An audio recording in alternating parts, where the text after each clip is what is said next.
Hello there and welcome to another video. In this video I will be going over how to import tokens on Metamask in 2024, and if that sounds about right, let's head right in.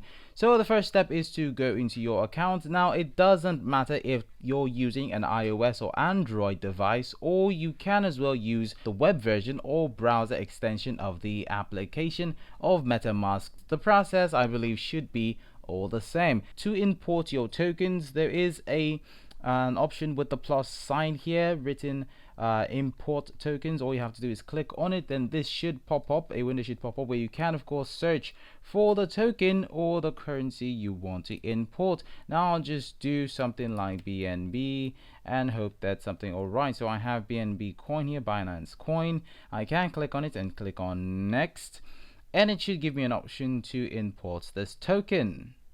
Alright, now as you can see, it's been added to my wallets. I can of course import custom tokens, that is of course tokens that were newly created, or fake tokens, or whatever kind of tokens. As long as it's not really a recognized token, I can import it. All I have to do is copy and paste the contact address right here, and it will allow me to of course import that token. So outside of that, there is really no big deal as to how to import tokens in MetaMask. It's really a straightforward and easy process. If you have been having challenges on how to import your tokens in MetaMask, I do hope this video helped you, and I'll see you in another video. But before I leave, do well to leave a like on the video and of course subscribe to the channel. I'll see you in another video.